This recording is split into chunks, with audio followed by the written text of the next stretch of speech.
తమ పత్ర సమర్థనలు ఈ ముందు 12 గ్రంథాలలో నేను లెక్క వేసి చూసినప్పుడు నల్గొండ జిల్లా నుంచి వచ్చిన బలమైన కవితా సంపుటాలు ఎక్కువగా వచ్చాయి. అయితే ఈ అంశంలో మనం బాగా గుర్తించవలసిన అంశం ఏమిటంటే, వలస వచ్చిన వాడు ఎవడైతే ఉన్నాడో వాడి మీద కోపము, వాడి మీద కసి, వాడి మీద ద్వేషము, వాడి మీద ధిక్కారస్వరము తెలుగు కవిత్వంలో చాలా, తెలంగాణ కవిత్వంలో బాగా వచ్చింది. చాలా మంది పసిగట్టకపోవచ్చు, ఎవరి పనుల్లో వాడి పనిపోయారు. ఇక్కడున్న చాలా మంది తెలుగు ఉపాధ్యాయులు ఆధునికంగా వస్తున్న కవితా పోగడల కన్నా ఎక్కడో సిలబస్ లో ఉన్నది కాస్తంత ఒడిచి తరగతి గదిలో పెట్టి ఇంత కృష్ణారామాన్ని హాయిగా బ్రతుకుతున్న వాళ్ళ శాతం ఎక్కువగా ఉంది. కానీ దయచేసి తెలుగు పండితులారా, ఈ సందర్భంగా నేను ఒక మాట చెప్పదలుచుకున్నాను. వచన కవిత్వానికి సంబంధించిన తెలంగాణ అస్తిత్వ కవిత్వాన్ని మీ పిల్లల చేత చదివించడానికైనా మీరు ప్రయత్నం చేయకపోతే మీరు మీ వృత్తిలో నైపుణ్యాన్ని పోగొట్టుకుంటున్న వాళ్ళు ఉన్నారనేది చాలా కీలకమైన అంశం. అయితే ఆ దృష్టితో చూసినప్పుడు కొన్ని సరే 112 పేర్లు చదివే బదులు అస్తిత్వవాదంలో తెలంగాణ ప్రాంతాలలోకి ఈ ప్రాంతాల విభజనతో ఏర్పడిన దానిలో ఒక ప్రాంతం మరొక ప్రాంతం మీద పెత్తనం చేస్తున్నప్పుడు కవిత్వంలో వచ్చిన అసహనం, అంటే ప్రజల్లో వచ్చిన అసహనాన్ని కవిత్వంలో ఎలా తెచ్చారో ఒక 4-5 పాదాలు ఒక్కొక్క దాంట్లో విధించి ముగించడానికి ప్రయత్నం చేస్తారు. మన నేల ఒకటే, మన జాతి ఒకటే, అయితే బతుకుల్లో ఒక్కతీర ఎందుకు లేవురా అయ్యా. ఇక్కడే కూర్చున్నాడు నందిని సిద్ధారెడ్డి. తెలంగాణ బాధ ఒక బాధ కాదు, అనేక బాధల సమాహారం అన్న ఈ కవి ఒక కవితలోనే కాదు, ఇటీవల ఒక చోట ఒక మంచి మాట రాశాడు. ఆంధ్ర వాళ్ళు ఇంతకు పూర్వం మద్రాసుతో కలిసిపోయారు, ఇప్పుడు హైదరాబాద్ని వశీకరించుకున్నారు అని. నిజమే, ఒకప్పుడు తెలంగాణలో ఉన్న హైదరాబాద్ తెలంగాణ నిలయంగా ఉండేది. ఇప్పుడు హైదరాబాద్ వలస నిలయంగా మారిపోయింది. వలస నిలయంగా మారుతున్న ఈ సందర్భంలో తెలంగాణ నుంచి వస్తున్న కవులు చాలా మంది గొంతెత్తి అదేమంటారా గొంతెత్తి ఈ అంశాలను చెప్పడానికి చాలా ప్రయత్నం చేస్తున్నారు. మా గడ్డ మాకు పరాయిదైంది, చేతులు చాచే రోజు నుండి విముక్తం చేసింది. అంటే ఇప్పటికీ బానిసగా చేతులు చాచే స్థితిలోనే తెలంగాణ ప్రజలు వారి అస్తిత్వము ఉంది. దాని నుంచి విముక్తి కావాలని ఒక కవి తాను కోరుకుంటున్నాడు. నా తెలంగాణ నేడొక కుంతి మాట, ప్రజలంతా దగాపడ్డ పాండవులు, అన్యాయానికి గురైన పాండవుల అజ్ఞాత కాలమైంది, ఇప్పుడు యుద్ధకాలంలో ఉన్నామని ఒక కవి చెబుతాడు. అయితే తెలంగాణ ప్రజలు ఎలాంటి వారు? ఇప్పటికీ కూడా శైవమతస్థులు ఎక్కువగా తెలంగాణలో ఉన్నారు. శైవమతం ఏమిచ్చిందో నాకు తెలియదు, కానీ బోలా శంకరులు ఎక్కువగా ఉన్నారు తెలంగాణలో.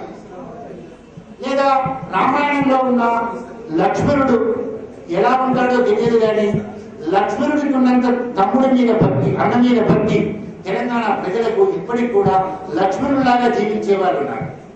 అయితే సీతాదేవి ఎక్కడుందో తెలియదు, కానీ ఎన్ని నరకయాతనలు పడినా బాధలు అనుభవించిన ఏ సీతాదేవి అయితే ఉందో ఎపిక్ కథ ఇప్పటికీ అనుభవిస్తున్న అస్తిత్వాన్ని కోల్పోయి బానిసలుగా స్త్రీలున్న సీతాదేవిని ప్రేమించే వాళ్ళు ఎక్కువగా ఉన్నారు.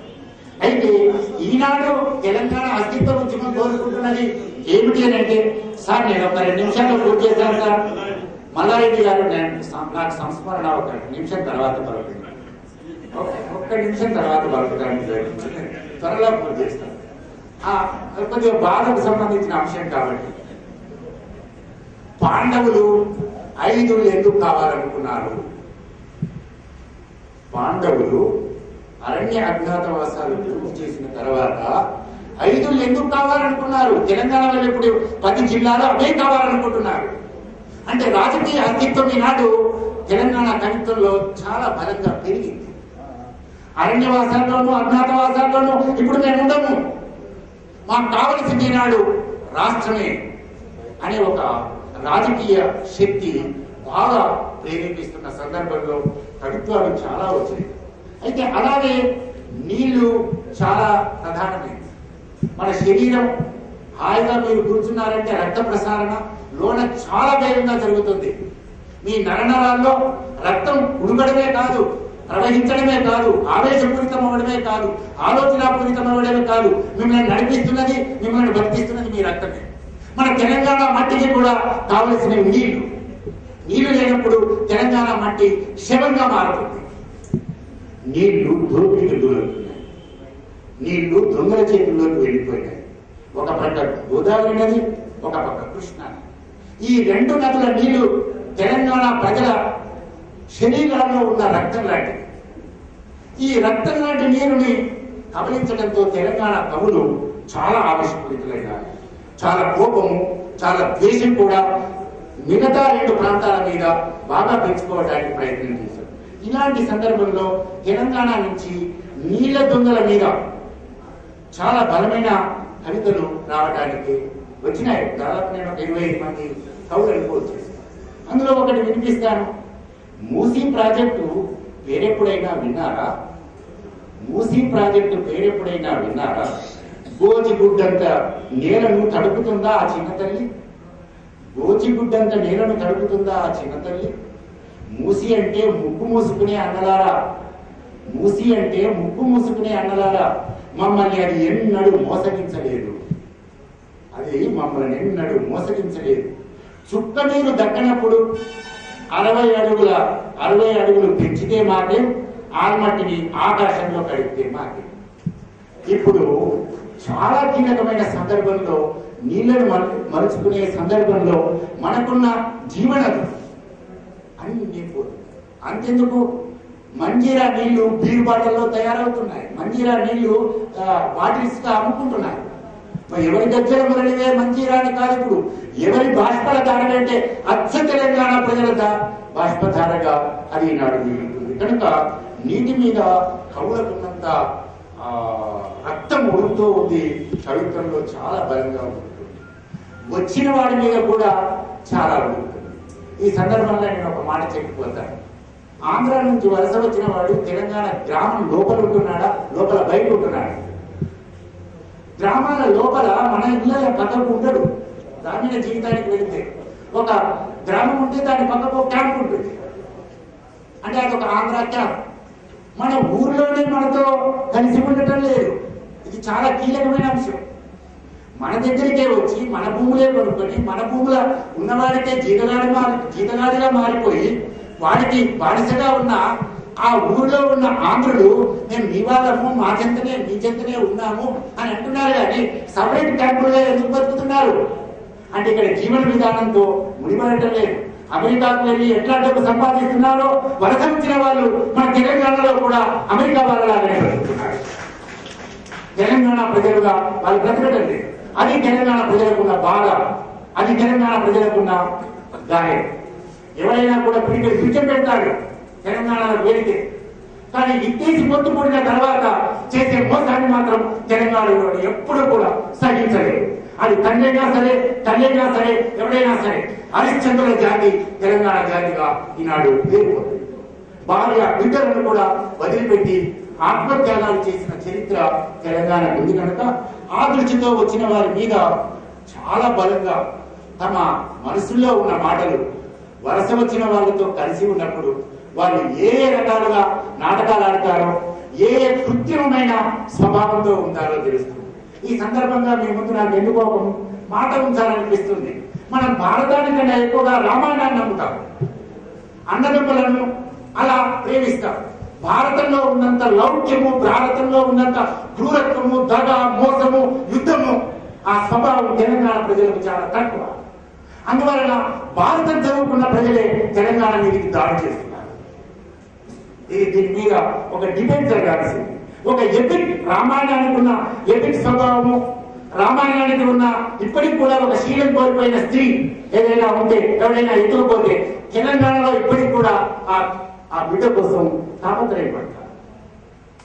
ఆ బిడ్డ కోసం ఇప్పటికీ మనం ఈనాడు నిఘా చూస్తే చాలు, రోజు నిఘాలు చూస్తే చాలు TV9 లో తెలంగాణ ఆడపడుచులు ఎంత కఠినంగా బ్రతుకుతున్నారో సీతమ్మ తల్లులాగా తెలుస్తుంది.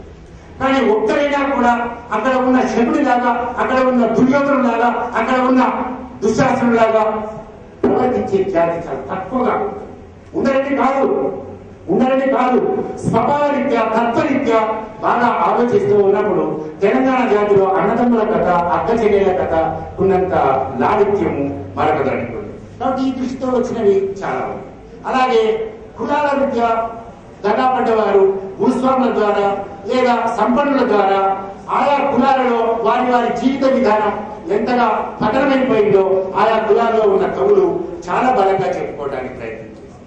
అలాగే విప్లవ పోరాటాల్లో అనేక మంది తమ అసుగులు బాసిపోయిన తర్వాత తెలంగాణ తల్లులు ఎంత రోదన పడుతున్నారో ఆ అస్తిత్వాన్ని కాపాడడానికి విప్లవ కవిత్వంలో ఉన్న కవులు చాలా గొప్పగా చేశారు.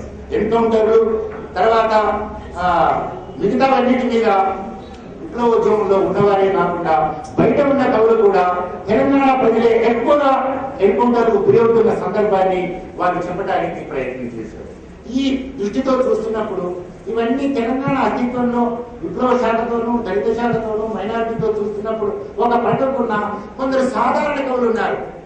తన కళ్ళ ముందు ఏం జరిగితే అది బాధపడుతూ అలాగే అంటే ఒకప్పుడు ఒక రకంగా కాజేయి కడుక్కోడి గడ్డ మీద కూకుంటే కాకి తన్నిపాయరన్నా, కాకి పిల్ల తన్నిపాయరన్నా అనే ఒక భావజాలం ఏదైతే ఉందో అలాగే ఈనాడు ఒక ప్రాంతం నుంచి వస్తున్న కవి తమ చుట్టూ ఉన్నవన్నీ కూడా రికార్డు చేస్తూ ఉన్నాడు.